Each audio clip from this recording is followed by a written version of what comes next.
Hey everyone, it's Naomi Wolf, and I am seeking to add Josh Stylman, um,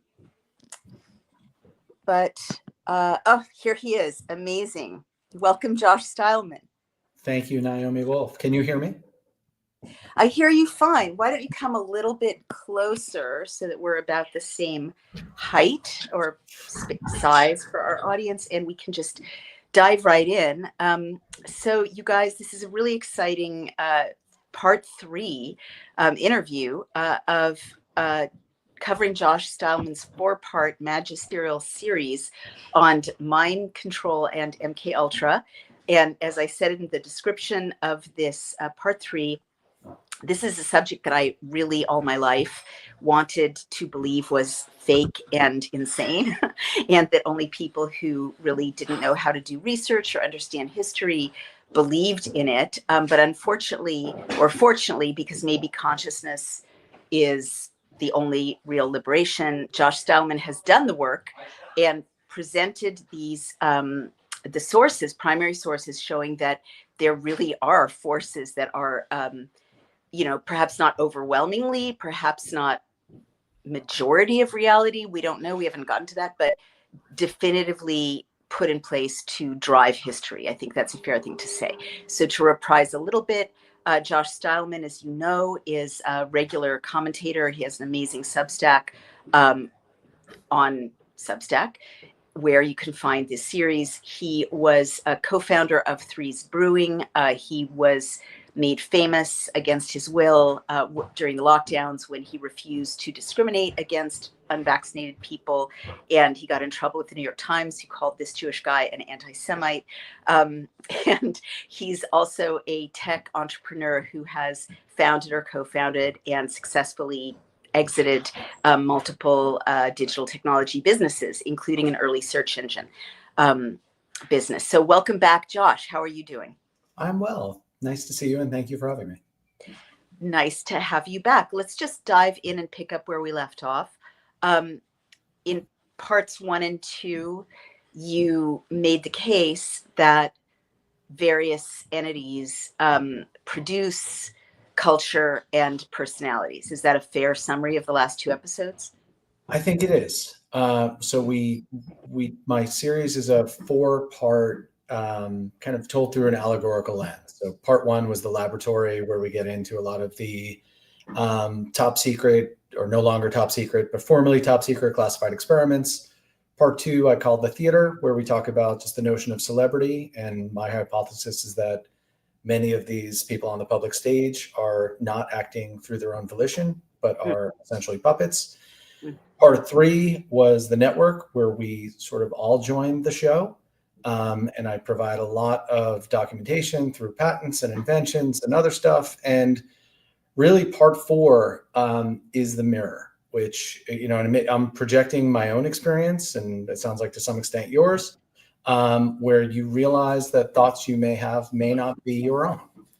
I don't know if I went that far, but I certainly realized from what you showed us and cited that the technology exists for thoughts that we have to not be our own. Yeah, and not even necessarily on a personal level, but broadly. And you and I, we've discussed, people in our orbit that often parrot things that they've just read or heard. Right. And it seems like this is sort of beyond just propaganda, that there are forces that are controlling our very consciousness. Mm-hmm. And in part 4 of the mirror, I talk about the Truman Show sort of as a metaphor, that it's not just fiction, it possibly is the way out. And those familiar with the film understand that Truman realizes something's not right. And I think many of us, as we look around at the world, are realizing something doesn't feel right. That is the opening premise. Right. Well, let's dive into that a little more deeply before we go on. Devil's advocate, how is, this very incontestable statement you made that to some extent our thoughts are not our own, and that, this is attributable to something that could be beyond propaganda. How is that different from any cultural construct of the past. For instance, when people worshipped Baal and they threw their babies into the fire, they thought it was a thought pattern that they weren't born with that led them to do that. You know, when people tithed to the Catholic Church during the Middle Ages, and trying to stay out of hell, right? Which they literally believed if they didn't, you know, tithe 10% to the Catholic Church, that, you know, do other things, they would literally go to hell. How is that? How is what you're talking about now really any different from the way human consciousness has been constructed by culture, cultural producers, religion in the past? I'm not sure that it is. I guess is my gut reaction. That I think so as I covered in part one, the very notion of mind control or hypnotism or whatever you want to call it is an ancient practice, and it's gone on for centuries, if not longer. Mm-hmm. So, you know, I'm a student of propaganda. I studied Edward Bernays. I've always been very interested in media and how it impacts our culture. It does seem as if there's something bigger happening. And I think at the core, our species we're mimetic creatures. Mm-hmm. We often, our thoughts can often be directed through control channels, whether that control is the church or the media or our parents or whoever, right? So, you know, I'm a parent, you're a parent. If you from the time your children were babies, if you taught them, you go outside and you know, whenever you're hungry, go take a bite of a tree. Mm-hmm.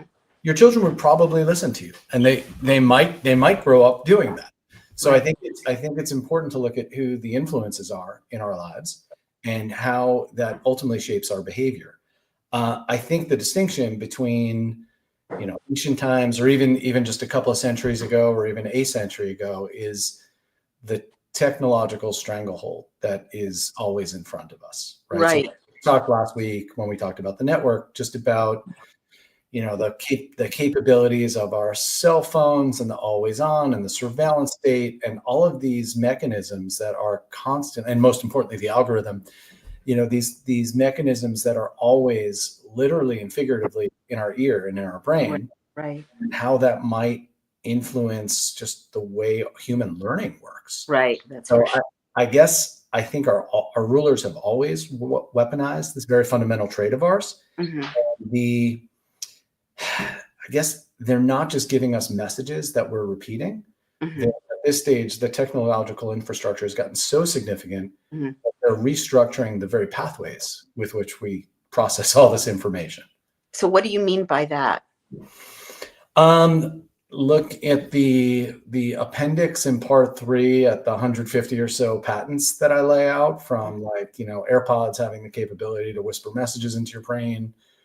Just last week, Apple announced something about you being able to control your phone through your thoughts. Oh, So geez. that means that and this was in the Wall Street Journal. This is not like a fringe, you know, thing I found on Reddit. So I think when we look at these capabilities, whether they're all in final deployment stage or not, there's clearly something happening that is an intermediary between our own thoughts or our own consciousness and these tech tools. Mm-hmm. And if you know anything, if anyone who studied even a little bit the history of power, Mm-hmm.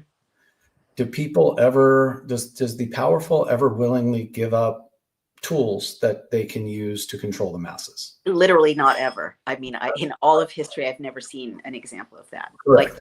Like rulers have to be, you know, insane or in the final stages of syphilis or whatever to do things Right. like, yeah. So go ahead. Which is sort of interesting when you zoom out, and the whole notion of, you know, MK Ultra, we talked about a couple of weeks ago, like the whole notion of MK Ultra got exposed with the church committee in the 70s, and they said, yeah, we used to do that.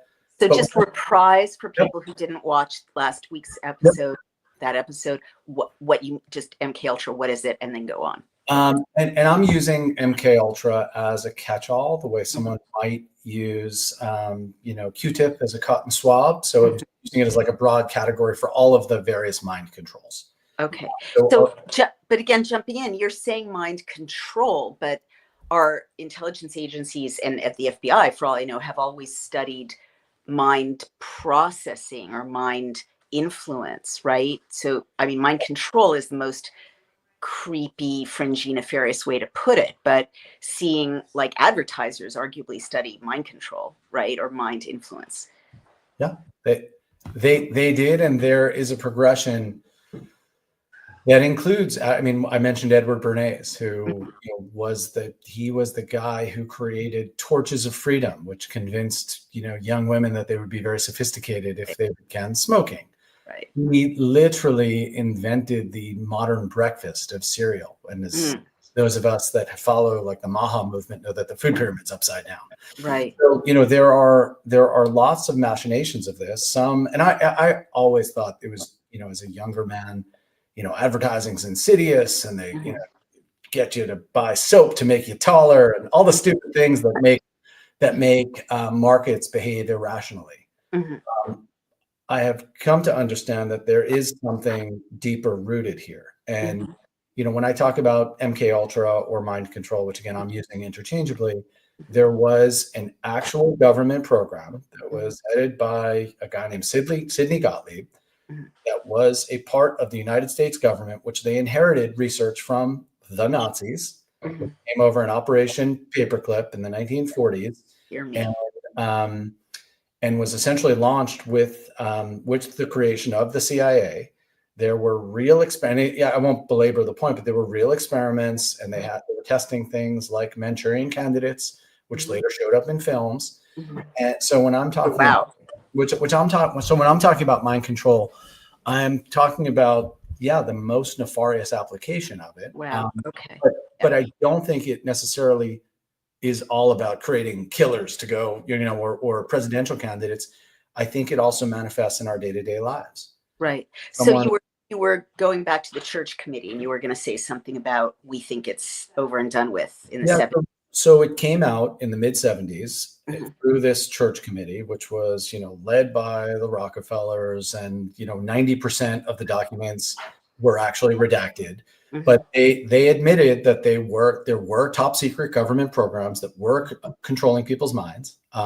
By the way, as an aside, young Senator Joe Biden sat on that committee. Oh my God! Wait, when you say they admitted, you mean in congressional hearing? That's part of the congressional record. Congressional hearings. It's on the congressional record. There is a massive documentation about this. They also conceded that they were doing something.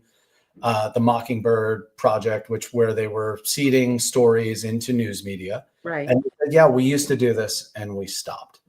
So I was just tying it to the point you and I were in agreement on around anyone with a functioning brain understands that if the government had this very, very powerful capability to crawl inside people's minds and plant thoughts, would willingly just stop that?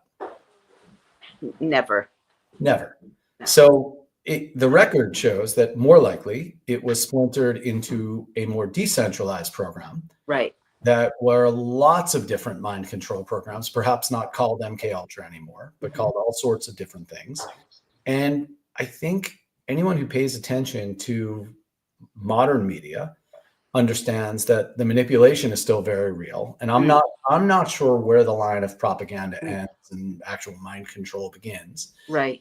I think it's all really fuzzy. And part of it is that it's so clandestine that it sounds so outrageous and so ridiculous. Like, I'll bring this up, I'm the guy who brings this up at a dinner party, as you know. And I sound ridiculous, and that's not lost on me. But if you actually show the record and the things you can prove from the congressional record to the patents to really weird behaviors of public figures, to really weird behaviors of people in all of our lives, it kind of becomes undeniable. Well, you'd have to give examples of that. And I was actually at a dinner party last night in which you almost brought me to tears because you were sharing something. We don't have to go down that rabbit hole, but I wanted to not believe it. And I've often been baffled that people get mad at me when I just present evidence. And now, having received, being on the receiving end of that, I understand that reaction of, I'm getting mad at you because you're bringing credible sounding information that is restructuring my worldview, and I don't want to have that happen. So I'm not surprised that you stir up a lot of, reaction at dinner parties and elsewhere. But give examples. Like, I guess what I'm trying to say is someone watching this could push back and say, this is just being human, like, or this is just people watching the news, right?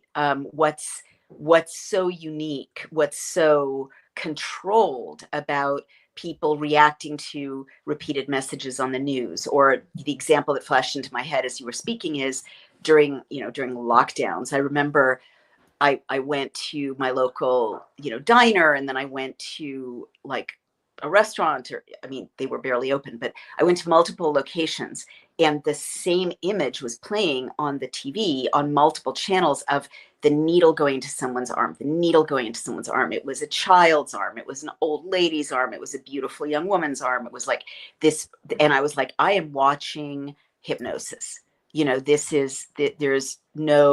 There's something ritualistic about this. There's no, coming from the news media, I realized you don't need to repeat this image over and over to tell this story. And in fact, a more conventional image would be the photographer, the camera person at a distance showing the whole scene, but instead it was this close-up of the needle in the skin, the needle in the skin, the needle in the skin. What would you say to that? And what would you say to my kind of argumentative question of what's unusual about what you're describing, or what's an example? Yeah, no, I don't think it's argumentative at all. So on the dinner party thing, I wasn't listening. I was tuning it out because I won't hear people who won't hear my feedback. I'm just joking. I wrote 50,000 words laying out a whole bunch of examples, right? From stuff that a wonderful author named Tom O'Neill covered in his book Chaos, around Charles Manson very likely being an MK Ultra victim, to Timothy McVeigh, the Oklahoma City bomber, to Sirhan Sirhan, to Jack Ruby, who, by the way, were all seen by the same very well-known MK Ultra doctor. So again, for those who didn't listen to the first couple, I applied my friend Mark Schiffer's pattern recognition framework. Very important. Because there is no smoking gun here, right? So when you look at all this evidence, it's not like, oh yeah, they fully admitted they were mind controlled and case closed.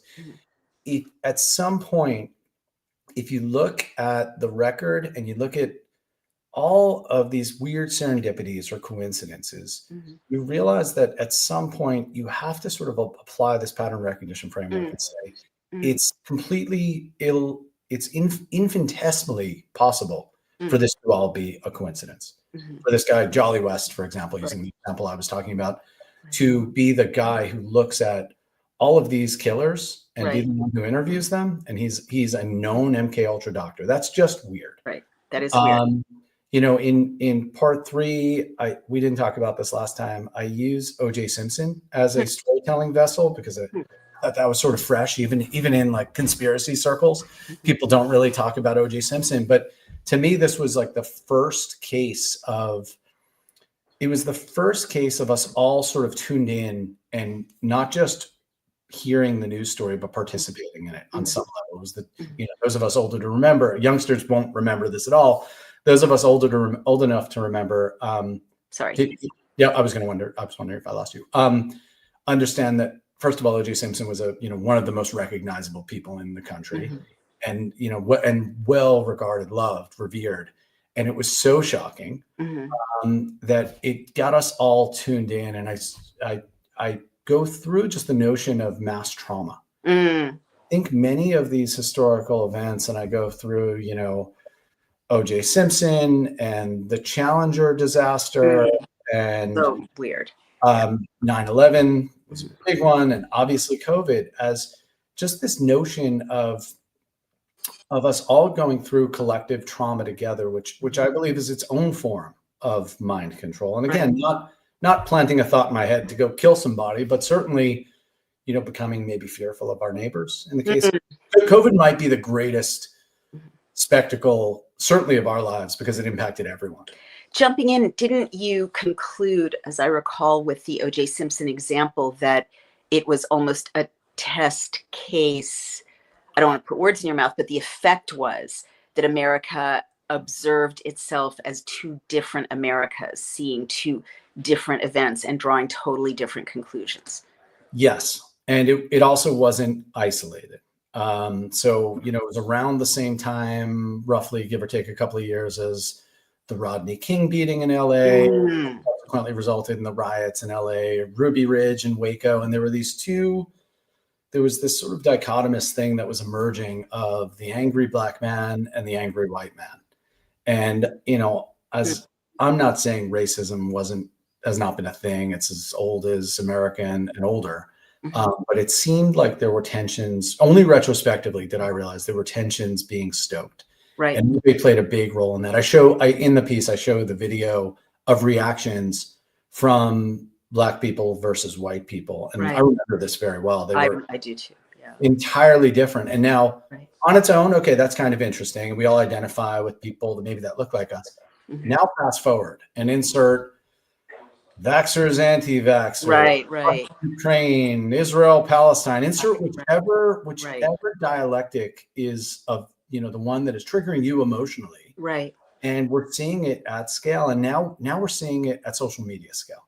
Totally. And I just want to jump in and say history before about 20 years ago didn't feel that binary, right? I don't feel like we were presented with pro-trans, anti-trans, Ukraine, not Ukraine, black, white, in like, obviously, again, racism, as you say, has been part of this country since many centuries before its founding, part of the human condition, everywhere, not restricted to this country, of course, but the flipping the channels and having two choices over and over and over is new. Like, I don't remember it in my early decades. Things were more organic. A few years ago, Matt Taibbi wrote a wonderful book called Hate Inc. And it's got a picture of Maddow and Sean Hannity on the cover. Oh, wow. It was like 2018 or 19.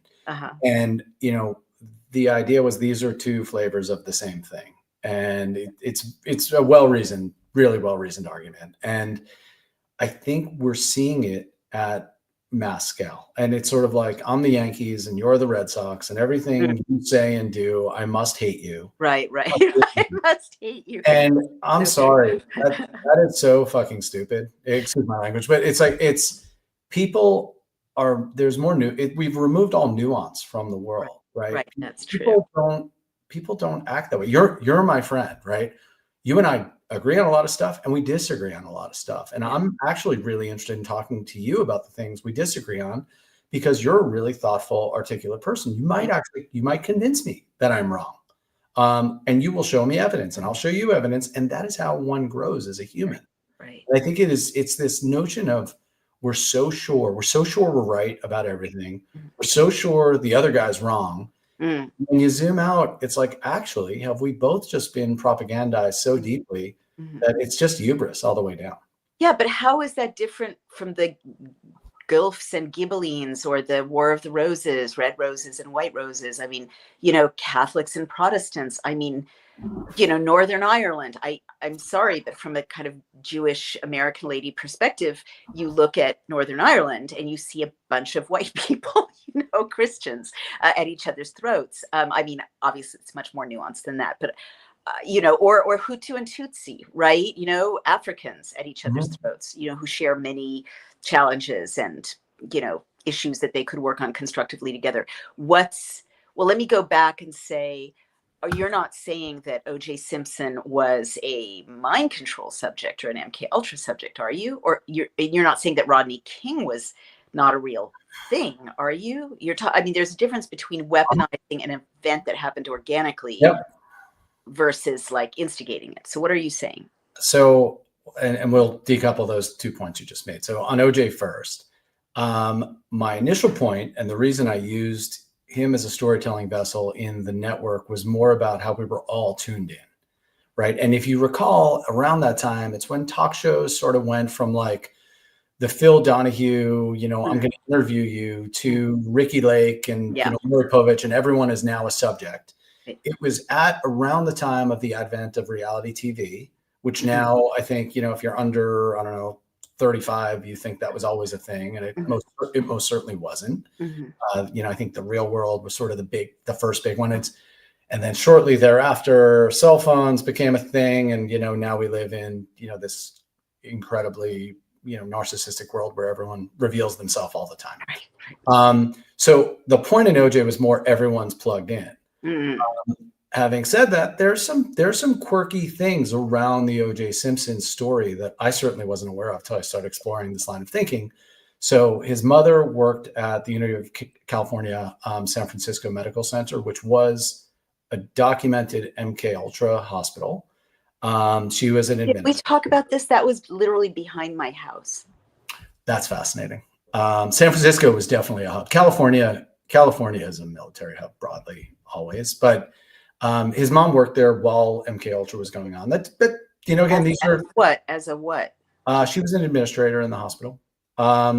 His father was a Federal Reserve employee who lived openly as a transvestite in the 70s, which is again, there's nothing damning. It's just kind of interesting. It is interesting. CIA director at the time, former CIA director William Colby, has a son named Carl. Carl was the next door neighbor of Nicole Brown Simpson, which is, again, just a really weird coincidence. And That's so weird. Carl's wife testified, during the O.J. Simpson trial because she was the neighbor. Mm-hmm. So I'm not saying O.J. Simpson was mind controlled. Mm-hmm. But there sure are some signals in that story that I think perhaps warrant further investigation. Right.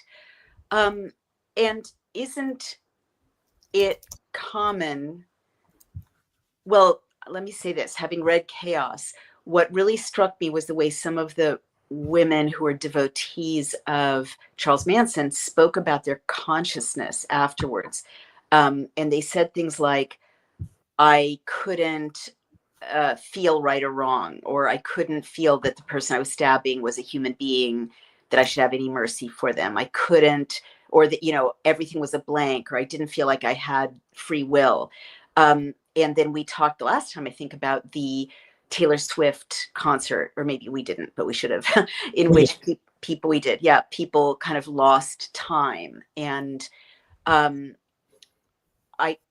guess with some of these famous kind of murders, there is a sense often in the story that the killers tell later of, I don't really have a memory of that, or there's like crazy bloodshed everywhere, like with the Nicole Simpson situation, in which some poor guy just happened to be there, like excessive, like an orgy of bloodshed. I'm not sure where I'm going with this, except that description that Manson's acolytes gave of their own consciousness is of a hijacked consciousness. Yeah, I think the Manson girls are a perfect encapsulation of the laboratory phase being deployed outside the clinical setting. And that's why, I'm not a professional. I'm just some dude who knows how to search on the internet. But if you look at the techniques and everything you just described, which is, from Chaos, Tom O'Neill's book, isolation from their support networks, right? So they were on this commune at, I think it was the Spawn Ranch, and normal reality. There was sleep deprivation, nutritional manipulation. Certainly there was lots of LSD, which many believe was from, and I don't remember if O'Neill went so far as to say definitively, but there's thought that it was from the clinic in the Haight, which I know you grew up near. The free clinic, yeah. Which Jolly West, the MK Ultra doctor, was providing LSD for. There's alternative trauma with love bombing to create dependency, right? And Manson became this sort of godlike figure to them. And then constant messaging that gradually overwrote their sense of self, right? So I think Manson's thing, like supposedly he was this incredible charismatic dude, but he was also, he was in and out of the Haight clinic, and the girls didn't just lose themselves in some mystical sense, in my opinion. Like, it does seem like there was true dissociation there, and they may have been reprogrammed through these clinical methods happening at a third-party site. And I have to reflect now on how weird it is that the kid who tried to assassinate President Trump last July, like, what's become of, is he dead? Who was he? He showed up out of nowhere. I think you mentioned this, his family's house was spotless. Everything was weird about it. But now let's kind of look at what it would take to get someone to go shoot up Ruby Ridge, or, whatever, assassinate a president. It's a very complex process, right? Whatever the mind control capabilities that exist, which I don't doubt. And I've looked, the reason I don't doubt any of this is that I've looked at torture for my book, The End of America. And when America was torturing people, and torture is well studied, well established, you isolate people, you disorient them, you deprive them of light, you deprive them of human contact, you don't let letters go through. And then there's a good cop, bad cop, right? Then you you strip them of their watches and their personal belongings, you put them in a uniform. Often nakedness is part of torturing or demeaning people, breaking people down psychologically. I never forgot hearing that adolescent slave males, Black slaves in the antebellum South in America, were made to serve at table naked. That always struck me. And like forced nakedness is a really big part of breaking people down. I mean, this obviously there's a continuity with that, and rape, which I think is always a form of torture, right? But leaving that aside, and this is what abusers do. They isolate their victim, they demean them, they break them down in various ways. And then that's what lockdown did. Many people noticed. So all of that being said, it's pretty complicated, not just to break someone down, which I can see we know how to do, or the government knows how to do. A lot of people know how to do it now. But then how do you implant such a specific thing, go to this venue, President Trump will be speaking, climb this, promontory, or, go to Dallas, Texas in November, President Trump will be Kennedy will be driving through, or, go to Ruby Ridge, right? It's complicated, and it could be derailed at any moment. So do you have any insight into that, or is that still top secret, how you get people to execute such complex steps? Yeah, the torture thing is interesting that you brought up, because I read your book, The End of America. But well, thank you for writing it. I didn't touch on it in the piece, but I did come across the CIA's Kubark manual, Ooh. which is something that was written in the 1990s and directly ties some of the MK Ultra research on breaking down and rebuilding human consciousness with some of the same vulnerabilities that arise in torture, right? So disorientation, dependency, identity, fragmentation, reformation. Mm-hmm. Right. So it sort of breaks someone down and build them back up. Did you read or watch Game of Thrones by any chance? I can't bring myself to. It's too violent. Okay. There's if any of your listeners have, there's a character named Ramsay Bolton who goes through this process that is essentially mind control. And it was lost on me when I first watched the show.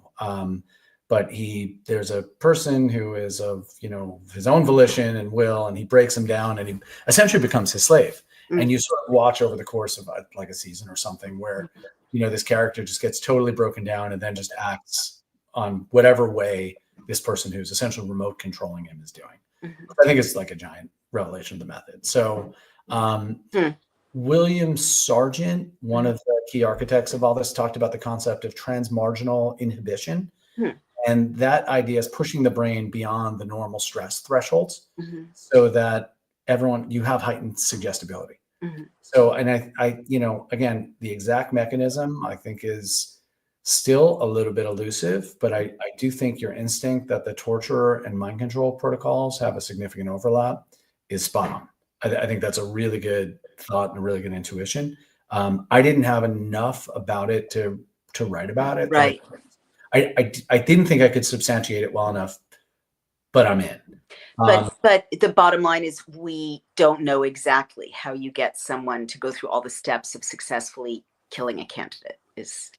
Don't, this Crooks thing, and we don't have to go off about the Butler assassination attempt, but both his parents were behavioral therapists. That's always interesting. He himself was in a BlackRock video, which shows some connection to large financial institutions. Again, it's back to the patterns. Like all these interesting patterns with connections to institutions, connections to some sort of psychology or psychiatry, and it's uncanny how common the thread lines run.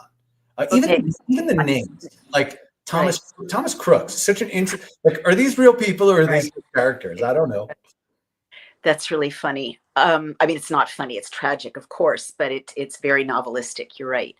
And I can't help thinking of life since lockdown. It seems to be one massive effort to traumatize us, disorient us, break us down, fragment our identities, um, reconstitute us as recipients of the messaging. And you and I've spoken many times. Michael Nels wrote a book about it, about how robotically some people uh, repeat what they're being told these days without critical thinking. I wonder if there's a way to mass deprogram. I mean, I know Michael Nels addresses this to some extent, but how do you keep yourself from being, well, you talked about this a little bit, but right now, at this point in our conversation, what should people take away if they're thinking, I really don't want that to happen to me? I don't want my personality to get fragmented. I don't want to be traumatized into obedience. What can people do apart from awareness, which you spoke about last time? I talk about in the mirror. I talk about the horror liberation cycle is the way I frame it, and Mhm. that's again my own personal journey was like jaw open for I used to be a really normal person, jaw open for a really long time, and then continuously just saying, "Wait, what? What? Right, How's that right, real? And how's that real? And wait, I can actually prove that." And right. I'm guessing that, but if you triangulate enough things you can prove, you can sort of make some other inferences. Mhm. Um, so I think recognition is it comes as horror first, right? Right, You right. can get over that, and not everyone can. What follows, I think, is something beautiful. It's curiosity, it's clarity, and if you can get far enough, I think it's sovereignty. And Right. it starts here, right? It starts with our own mind. So once you recognize, how do I say this? Once you recognize the architecture of perception and Mhm. that so much of what we see is actually a manipulation, Mhm. start thinking like a free person. Mhm. And I mean free in our own mind, because it has to start there. It has to start with the individual mind. Right. And I'm not saying I'm there, by the way. I aspire to be there. I am sure that I come across 50 things a day that are manipulating me, and whether Mhm. it's like the outrageous stuff or normie stuff, Mm. we're all being manipulated. But Yeah. I truly believe that cognitive sovereignty is the fundamental human rights fight of our era. And Right. people in our orbit, and even last night at dinner, we're talking about medical freedom, and that matters a lot, Mhm. of course. But you know, if there are people tinkering with our brains, either Mhm. technologically or even just emotionally or spiritually, Mhm. we have a right to informed consent there too. And Right. that's not part of the conversation now, right? Well, So I mean, that's very interesting, Josh. Do we, like, nothing in any human rights charter, including not in the Constitution, because they were all drafted before this technology either was public or existed, says you have the right not to have your brain waves tampered with or your thought patterns tampered with artificially. And maybe we need to add those amendments to our Charter of Rights or to our Constitution. yeah, I think we do. And particularly so much of the world we live in is digital right now. Mhm. And it does seem like digital reality may be the new prison. Hmm. And I had a family member who I absolutely adore came over like in the height of election season last year. And something happened, my wife and I are both really interested in a lot of health related things. And RFK came up. And I remember that immediately it was like, oh, his own family hates him. And the day before in the New York Times and CNN and all of the platforms, it was, oh, RFK's own family hates him. And, hey, do you know anything about his platform? And without having a perspective on RFK, it doesn't matter. It's sort of the example. Do you know anything about his platform? Have you ever looked into children's health defense? Have you ever seen any of the work? And the answer is no, no, no, no, no. So, of course, Hmm. I handed over the Rockefeller Medicine book and said, if you actually want to have this conversation, please read this book and let's talk about it. Right. I think pattern recognition is how we find the exit. Because again, there's a meme with, I think it's like the principal from The Simpsons, and it says like, surely if the world is run by a satanic cabal, surely they would tell us on the news. Right. No one is coming to tell us this stuff. No. We have to inform one another. And it starts with seeing the patterns. And, I think, they talk about like the globalists talk about the final frontier being the human body Mm, and, the mind. And I mm. think the way we fight back is, let's take control of our own perception fields. Right. Well, I don't mean to be a downer, but thinking of those 150 patents that you listed that tamper with our thoughts or purport to or want to or pave the way, because of course not everything that's patented is deployed, but some but it shows effort and money going into deploying it, as you point out. How can we have cognitive sovereignty if there are technologies that can beam a thought into our brains while we're sitting in a movie theater, and it can bypass the people on our left and right, which, as I understand it, is one of those patents or other scary patents. And may I throw in there, just late last night, the news broke that HHS, our beloved RFK Jr., was hosting and showcasing the Means siblings business model, which is biometrics and wearables, and they can, from Neuralink to KC Means levels, which plugs right into the interior of your body, to technologies that we don't know yet, earbuds that may not just be messaging but also absorbing or scanning, right? Who knows?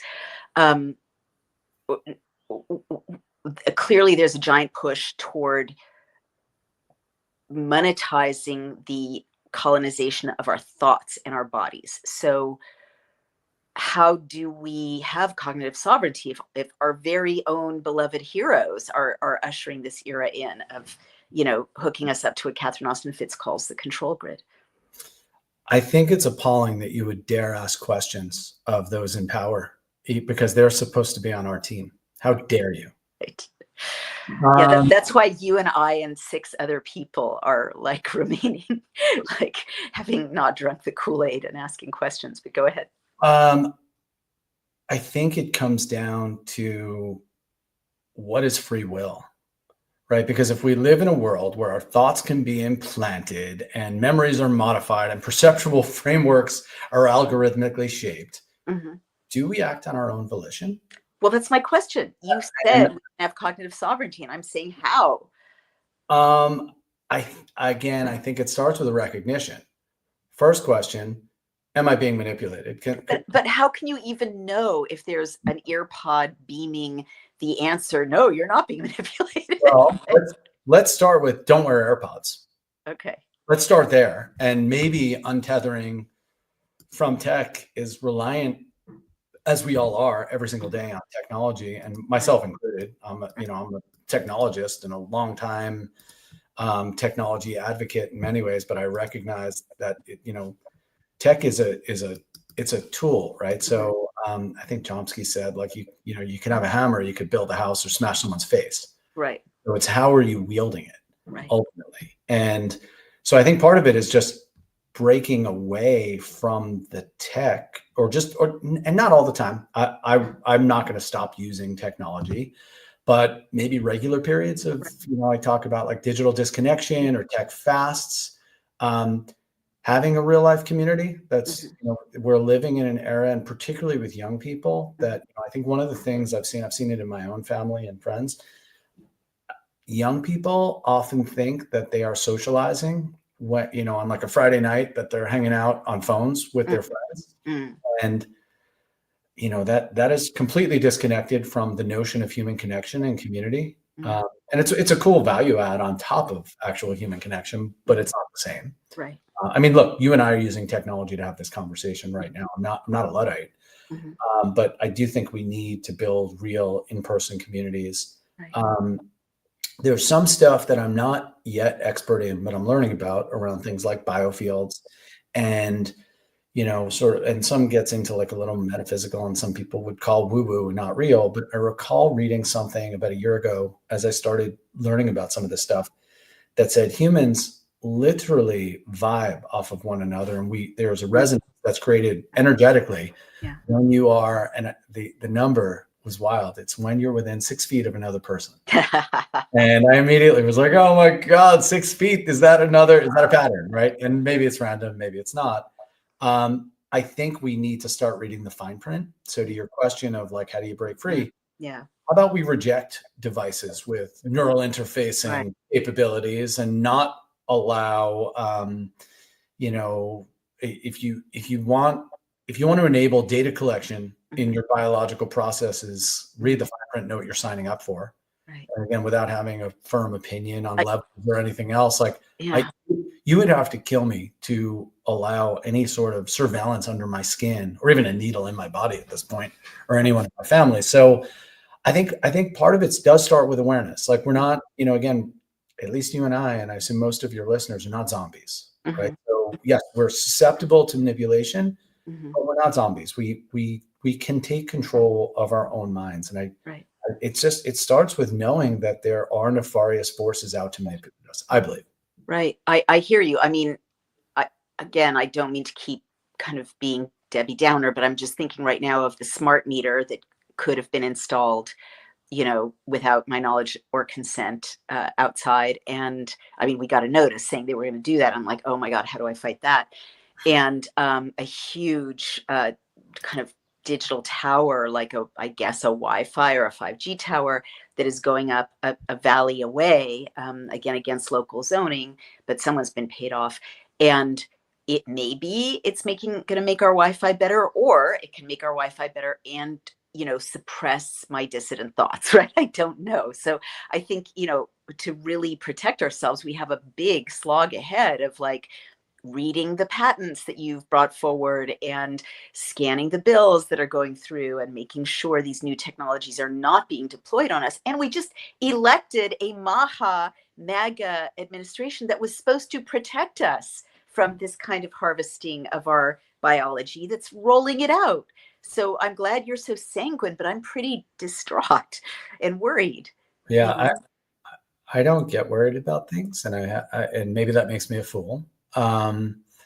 I try to plug in and try to understand it, and go outside barefoot and walk in the Yeah. grass, and the trees, and those things too, and make sure I'm also not becoming. Well, this is a little ridiculous for me to say, but not becoming obsessed with these sorts of things, but or at least balancing it with love and friends and family and great conversation and really building your own networks. And again, like there's a larger conversation here, and there's a lot of debate within the Maha movement, and how much were we duped, or are these guys just powerless because the machine is that strong? And it might not be one or the other. There might be some really earnest actors inside, and there might be some wolf in sheep's clothing. I am not black pilled. I wrote a thing this week in response to our mutual friend Jeffrey Tucker, who talked about black pills, and I just don't expect real change to happen inside the system. And I think we need to not look. No one's coming to save us, is Right. right. So I think we need to look outside the system and make each other aware. You've been incredible in that regard, certainly for as long as I've known you, even longer, in terms of just make. You would think the work you are doing with Daily Cloud, exposing people to the risks of mRNA, is something that we should count on our institutions for. Clearly, there's two schools of thought. They were asleep at the wheel, or there's something really nefarious going on. And I think you and I are probably in agreement on which one of those paths it is, which does beg the question why and what's actually going on. And I talked about in another piece where I talked about the Internet of Bodies, that I wonder, and I'm in this little study group, and some of the people in it, and we wondered because we've all been trying to figure out what COVID is, and was it a bioweapon, and was it the Chinese, and was America captured? And there's a school of thought that says, well, actually, mRNA was just a software installation. And that now there's software running in people's bodies, and there's some belief that there are actual MAC addresses, and some people have tested this. I haven't personally, so I don't know if it's real or not. But there's some belief that this is all just the road to transhumanism, and they're connecting us to the Borg. And whether or not the current administration is aware of it or facilitating it, I don't think anyone's going to announce that. I wouldn't expect someone to get on a White House podium and tell us that. So, and whether you love or hate, RFK or Jay Bhattacharya or whoever else, I think this is so big. No individual people are coming to do this. I think Right. real movements have to be a groundswell. They have to happen Right. ground up. And they start with powerful individuals. And the way you can become a powerful individual is realizing that this is the most sophisticated control system ever, Wow. and you need to fight for your own consciousness. Right. Well, that's inspiring. That makes sense. And there's, more and more research that suggests that mind and brain are not the same. So Mm. if we keep developing our consciousness, right, which, is a metaphysical perspective, once you kind of accept the possibility that mind and brain are not the same, then yeah, they can try to go after our brains and our brain waves, but maybe consciousness is magically or divinely, able to transcend or fight back if we keep strengthening our consciousness.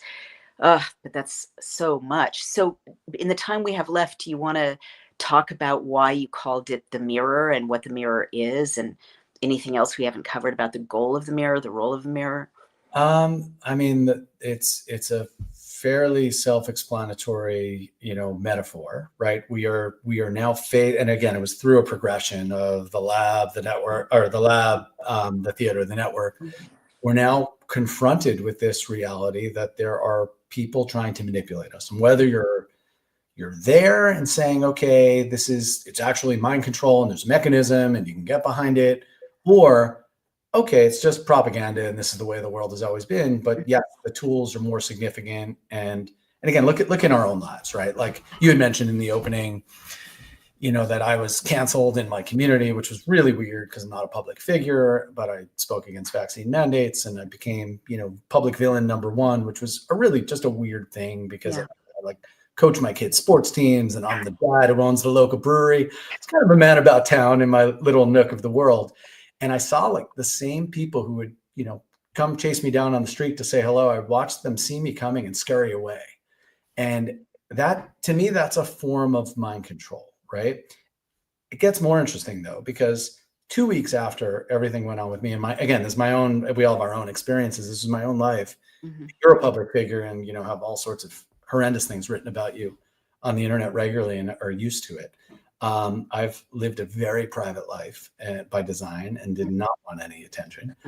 So it was strange. But then like 2 weeks later, the mandates went away and it's the Ukraine war started and everyone, it's like the meme with the chip goes in the head. And like, I see Ukraine flags everywhere all over my little neighborhood in Brooklyn. And it was like, oh, this is interesting. The new instruction went out. We don't hate the anti-vaxxers now. We hate the Russians. The Russians are terrible. And now, fast forward, and we've been through various machinations of that. And, I hate Israel or I hate Palestine or I hate Elon Musk and I hate Donald Trump and I'm going to take an axe to my Tesla. And everyone needs to just kind of zoom out and say, yes, of course there are nefarious things happening in the world. And if you put me in a cage with an animal who wants to kill me, I need to kill it before it kills me. I don't know. My little group and I are more interested in who's putting us in the cage because none of this is organic. I mean, we were having a conversation last night about like a lot of the trans stuff. And again, I think we agree, hearts go out to anyone who legitimately feels like they're trapped in their own body. Mm-hmm. But the data is overwhelming that this is not after millennia of civilization and biology being an accepted thing that all of a sudden like large swaths of the population all of a sudden feel like they're born in the wrong body. Mm-hmm. And again, that's not to take away the lived experience using the vernacular of our times of people who genuinely feel that way. But it seems quite obvious to me that there is a social contagion with all these things. And in the case of children, in my day, those kids would have painted their nails black and been goth and grown up the next semester. So I don't know. I thought this is why I wanted to use The Truman Show, which is just a film that always resonated with me as the vessel for this story. And so the last scene in the film, if you recall, Truman walks to the edge of his fake world. He touches the wall and just walks out. And I think that is like when I think about this stuff, I think that's the invitation of the mirror. Right. So it's, let's recognize the false sky that's painted over our minds and let's step through it. I sincerely believe, I'm a failed pessimist, so I sincerely believe we have that power. I believe you. Well, that's inspiring. Is there a fifth segment forthcoming in this series, or have you said everything you want to say about mind control for now? I certainly haven't said everything I want to say about it because I wrote kind of an epilogue to it. I think that if you subscribe to my view that this is a foundational component, right? In tech terms, you'd call it the bottom of the stack. Like everything is built on top of this. So I believe this isn't just another topic, right? This is the foundation that makes all the manipulation possible in the first place, right? So if our consciousness can be programmed, then everything downstream from there, like, politics and culture and economics and identity, they're all malleable things. So I think the fights we're having about ideology, values, like all these, it's all programming on some level. And again, call it propaganda, call it mind control, whatever you want to call it. But I think ultimately, this is why the battle for cognitive sovereignty is, I believe, the thing. So no, I don't think it's like a thing I write about or think about, then move on to the next thing. I think it's a foundational pillar and a lens with which I have to look through everything. Right. Well, that makes sense. And I like your metaphor of the tech stack. And you're right. And like the mRNA platform also feels like they're presenting a tech stack for humanity, a foundational tech stack. It really, like you and I are both in the kind of digital world. I'm not as accomplished as you, certainly, but the insistence that everyone get this, and it's first the first shot, then the second shot, then the booster, then we've got to we're rolling out the mRNA in other forms. It's going to go into your food, and it's going into the animals. It all feels very much like technologists building a platform, right? Layer after layer. It does. And it's also really interesting that it quite obviously doesn't work and that it's impossibly dangerous, probably the most dangerous medical intervention in human history. Right. Which then begs the question, why is it so important that everyone gets this and keep getting it? Well, maybe it's not for us, Josh. That's a great point. My friend Mark, who right when it came out, he had been studying mRNA for years and knew right away. Really? Wow. And he was interested in it.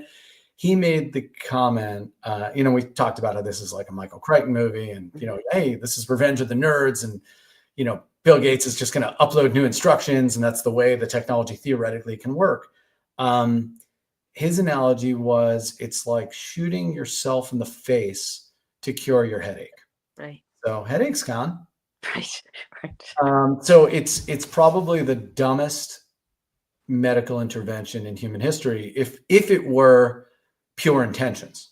Well, let me expand on what I was just saying in our last few moments.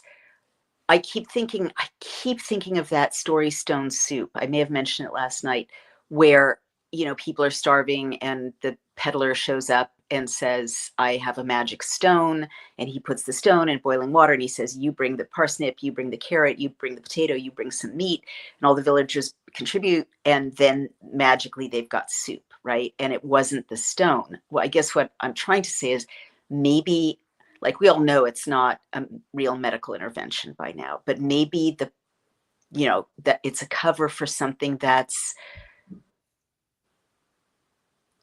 how can I put this? Maybe it just is the Internet of Bodies, just to carry a new just to open up a new market for digital technology to do its thing. Yeah, the stone soup thing is interesting, and I hadn't heard that before. It's interesting in that it's an interesting analogy because it's like the controller doesn't demand your entire consciousness all at once. Right. It's just these little iterative steps. They ask for small and seemingly inconsequential pieces. Right. Right. So it's like, here's a little bit of your attention through a notification. And here's an emotional reaction from triggering content. Right. And here's a slight shift in your vocabulary. And I think you're a cis female, by the way. So here's a minor adjustment in what it feels like to be normal or what's acceptable. Right. And I think, whoever is running the show here, the shot callers have this impossibly long time preference. Mm. Things don't play out over a year, they play out over centuries. Right. Which opens up a whole host of other questions that we can talk about at a later point in time. But it does make you wonder, as time goes and you cycle through generations, like we're all going to die in some number, Right. hopefully not for decades, but like, what are young people going to think and what are they going to feel like?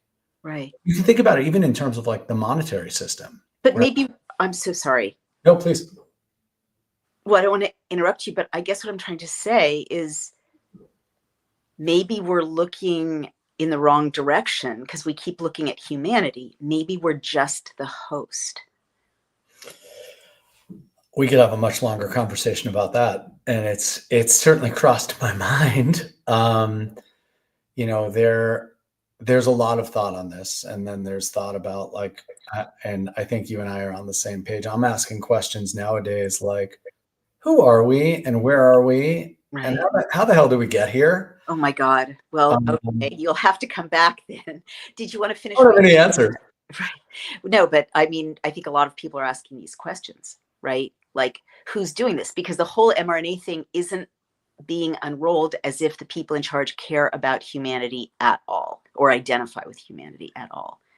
It's also not in a vacuum. It's not happening on its own. It's happening in concert with proliferation of artificial intelligence, which is a really, really big deal in the history of the world. Yes.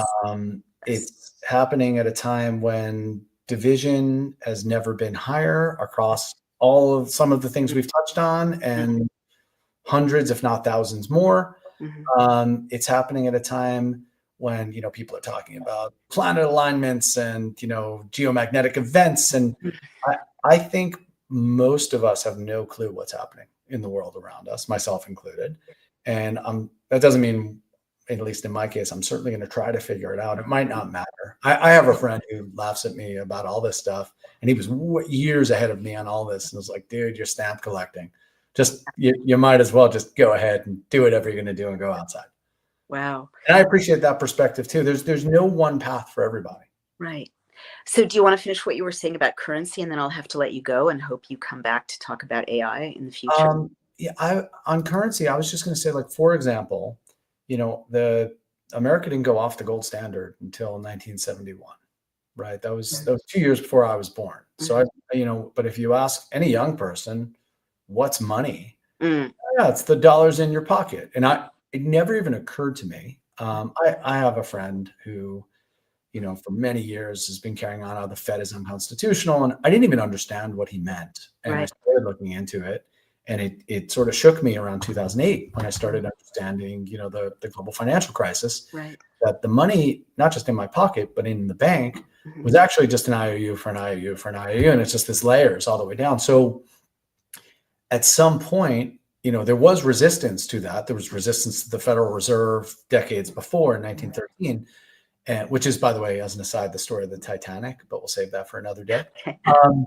But I think at some point, the new generation pops up and they're told this is money and they don't even ask questions. And, 3 decades from now, money is just when we scan your eyeball, and that's what we have, because I think it's incumbent upon the elders. And I think this is one, and this is the last point I'll make, and I know we're out of time, that I think these resets happen every 80 to 100 years. And I think part of it is disconnecting us from our ancestry and from our legacy, and part of why we do things the way we do. And there's real wisdom from the elders, right? And like you look at, I referenced The Simpsons earlier. I often look at The Simpsons as like revelation.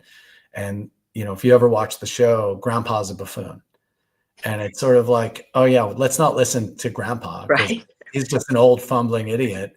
But the reality is that's where the real wisdom is. And it comes from those that came before. And yes, times change and times evolve, sometimes for the better, sometimes for worse. But there is real wisdom in understanding who came before us, why they did what they did. And I'm totally open to change. I love change in positive ways. But change for change's sake or change for someone else's benefit is not always a good thing. And I think what we see, whether it's, the hysteria around COVID or the hysteria around climate or, all of these other sort of boogeyman wars before, the war on drugs, the war on terror, which you famously wrote a book about, usually what they do is they prey on our fear with some invisible boogeyman. Mm-hmm. And then weaponize our fear, I think, is our biggest weakness. And then they weaponize what I believe is humanity's biggest strength, which is empathy. And they turn our empathy against us. And ultimately, we think we're doing really good things, but are we? So I'll get off my soapbox now. Wow. Well, this has been another mind-blowing episode with Josh Stylman. You've got to go to his Substack. Josh, tell me the title of your Substack. It's Stylman, STYLMAN.substack.com. There we go. And support him. I think you guys really want to subscribe to the Substack. You don't want to miss this. And how do people find you otherwise on social media and support you, Josh? I'm on Twitter, J Stylman, STYLMAN, though I'm highly shadow banned because I talk about things people aren't allowed to talk about, even on a so-called free speech platform. And I am just Stylman on Instagram, and I just do some goofy stories there, mostly to make my friends laugh. But I think one of the things I will say about my Substack that I'm most proud of is that there is a vibrant community of commenters. And historically, you look at comments on the internet everywhere, and they devolve into the lowest life form. Right. I have learned I don't have a ton of followers, but there is clearly a very engaged reader base, and it's incredibly thoughtful. And I feel so honored that people want to take time from their day. And I've learned so much from some of these people, and some have become friends. And it hasn't been that long, and it's really, really interesting and it gives me hope that we can all raise our consciousness and actually have an elevated conversation. And it's not a bunch of people getting along either, by the way. It's really, tough debate on really complex issues, but it's done with a tone that I believe is not just collegial, but super thoughtful and respectful. So how beautiful. So everyone become part of this community. Honestly, you don't want to miss Josh's work. And I'm so glad that you're writing regularly. And please come back when you have time in the future. I know our audience loves what you have to say, follows it carefully, and they'll take inspiration and knowledge from today. And we'll see you soon. I'm shocked you invited me back. I thought I really offended you several times, but nonetheless, thank you so much for having me. It's always great. Josh, thank you. Take care. Have a great day. Thank you.